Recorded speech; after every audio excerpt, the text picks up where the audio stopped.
balita ang kailangang iparating ni Kuya tungkol sa pamilya ni Maymay. At kung ano ito, narito panoorin nating lahat. Nakilalang masayahin at palabiro ang Miss Wacky Go Lucky ng Cagayan de Oro na si Maymay.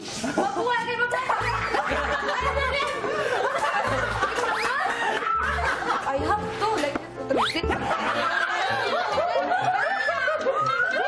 Sa loob ng bahay, siya din ang nagbibigay sigla sa kasamahang teen housemates. bakit nga? O, yan to. Sabihin mo na. Sa bahay si... At sa pagbabahagi ng kanyang buhay, pinaalam niya kung saan nagmula ang kanyang nakakaaliw na personalidad. We're very funny there. My lolo is also joker. Kaya pala. Yeah. Hindi ako magdududa. Ito yung barbershop ni Papa. Mamili kayo kung gusto nyong maging Piolo Pascual. And my lolo is, turning 70 years old. He can't move, but his hands only move back. But he still want to do this because for the daily needs. Sa pagmamahal sa kanyang pamilya at pagiging malapit sa kanyang lolo, paano kaya tatanggapin ng masayahing Maymay ang isang malungkot na balita? Ipinatawag kita dito dahil isang mahalagang bagay ang gusto kong malaman mo. Apa, ano po yan? Kanina, isang balita ang aking natanggap.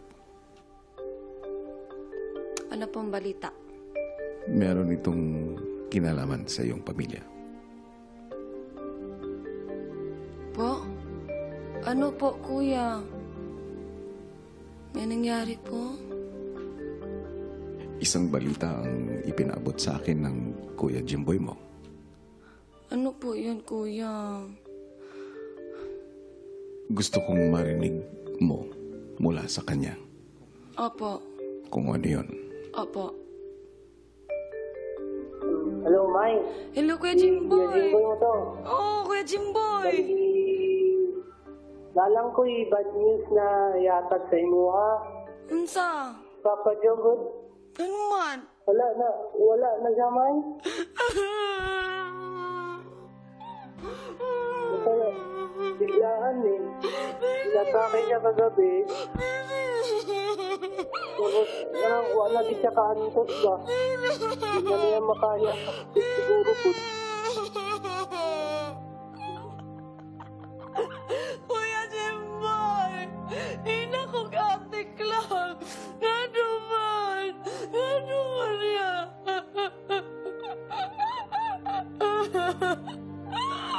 Kuya! Maymay, makinig kang mabuti sa akin. Labis kong ikinalulungkot ang balitang natanggap mo.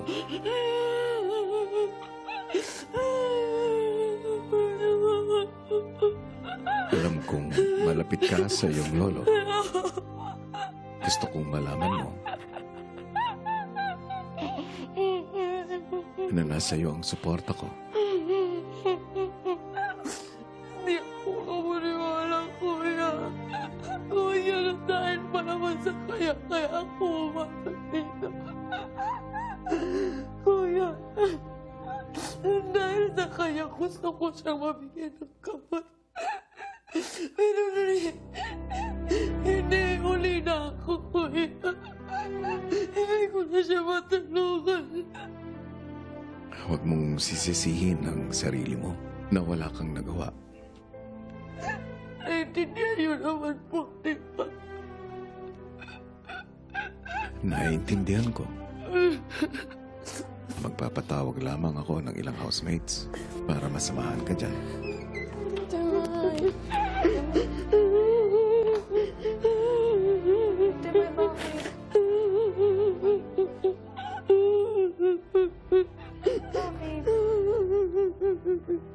Wala na lolo ko. Wala na siya. Hindi ko na tapos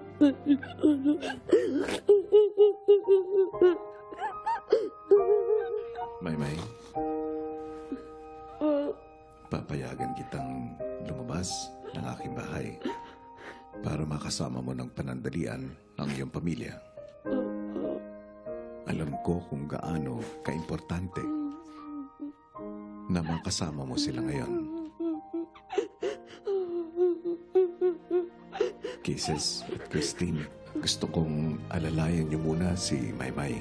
Alalayan niyo muna ang inyong kaibigan.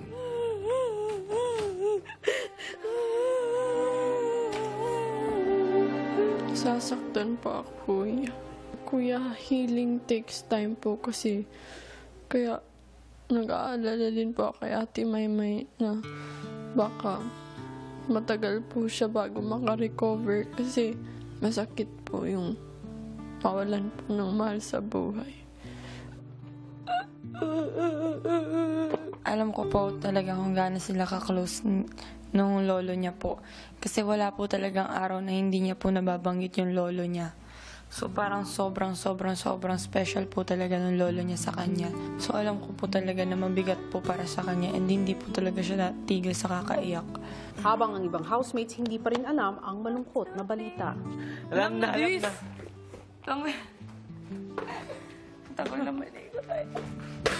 Kamusta ba? Ate Maymay? Namatay yung lolo ni Ate Maymay. Oh no! Wait, yun yung ka-close niya, diba? Ka-close ni Ate Maymay?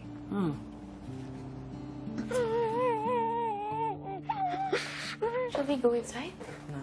Pwede ba tayo gano'n? No.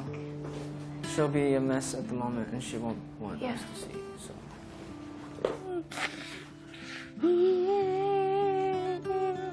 Nasaan si Ate Maymay? Kwarto?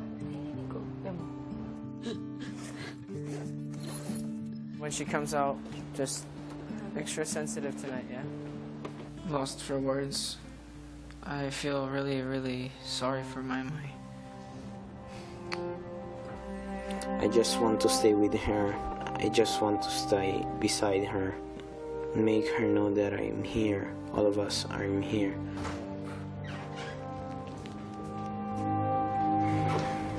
Anong magagawa natin? Alis si Ate May.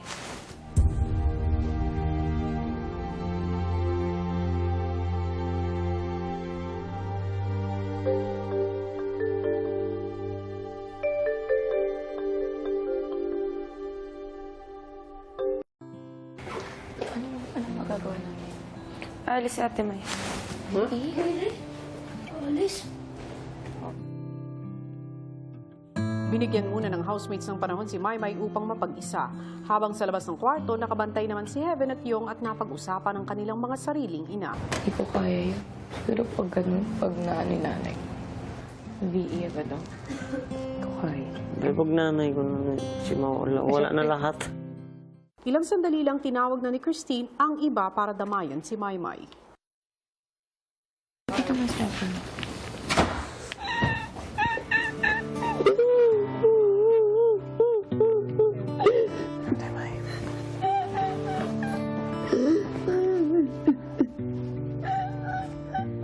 She can count on other people. And this is the reason that we have to be there, all of us. Sasaktan po ako para kay Ate Maymay. Palagi pong nagpapatawa sa amin ngayon. Siya po yung talagang sasaktan po ngayon, kuya. Maya-maya lumabas si Maymay ng kwarto at piniling ilabas ang sakit ng loob mag-isa.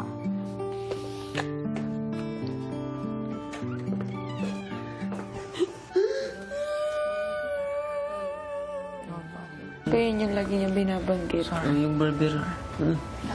Diba, walang araw na hindi niya binanggit yung lolo niya.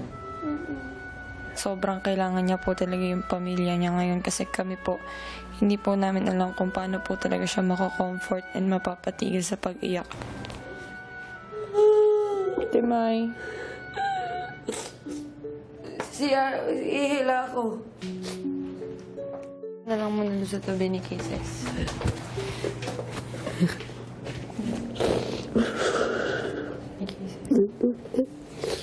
Pagkatapos mahimasmasan ni Maymay, kinausap siyang muli ni Kuya upang ipaabot ang kanyang pakikiramay. Maymay, Po. una sa lahat, ang taos-puso kong pakikiramay sa iyo at sa iyong pamilya. Apa, kuya. Maaari ba tayong mag-usap sandali? Apa. Maaari mo ba akong kwentuhan tungkol sa iyong lolo? Apa. Ang lolo ko po. Lumaki po ako na siya yung papa ko po. Kaya hindi ko po na-feel po talaga na wala akong papa ba. Na iniwan ako ng papa kasi nga siya yung naging tatay ko. Yung lolo ko po, kuya. Joker. Simpleng joke lang, tatawa ka na. Tapos, sa kanya ko natutunan yung parang pagka-joker niya ba? Maymay, Po? base sa kwento mo, parang kilala ko na kung saan nagmana si Maymay.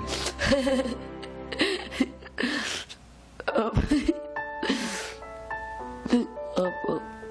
Yun po. Proud po ako kasi yung lolo ko mabait na tao.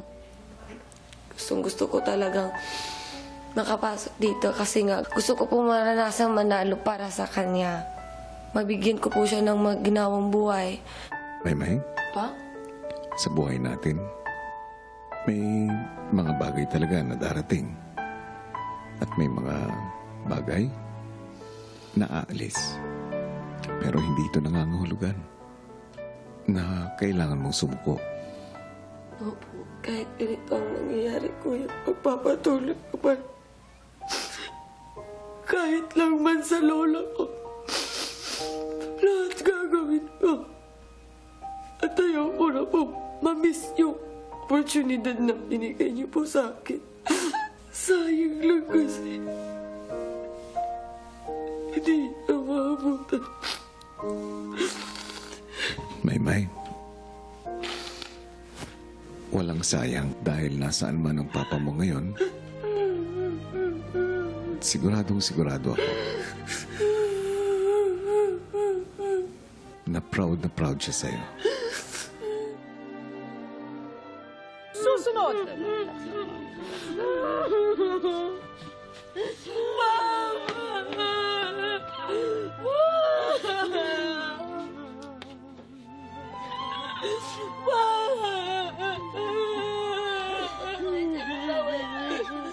Pagbalik ni Maymay sa kwarto, patuloy pa din ang pagkukwento niya tungkol sa kanyang lolo, Joe.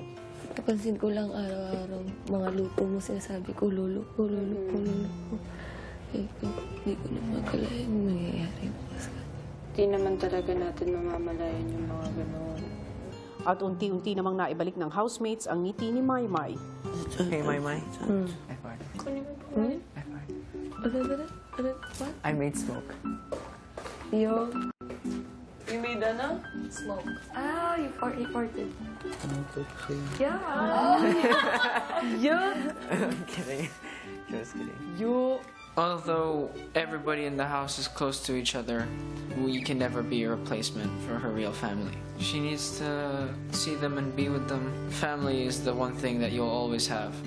Tama lang na makita niya ibang pamilya niya para lumakas yung loob ni Ate Maymay. Bye. Yo, ingat. Bye-bye. Ingat. Oy, magsaya kayo. Matapos magpaalam sa housemates, pinasundo na ni Kuya si Maymay upang bisitahin ang kanyang lolo, Joe. Maymay, tulad ng sinabi ko, antayin ko pagbalik mo. Mag-iingat, Maymay.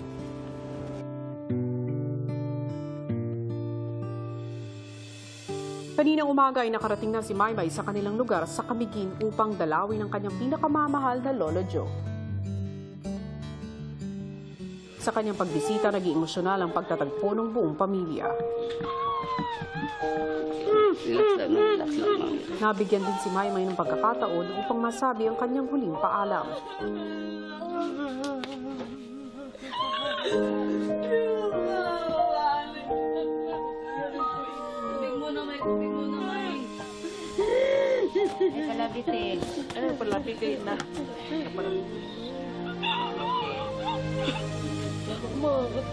Promise ka.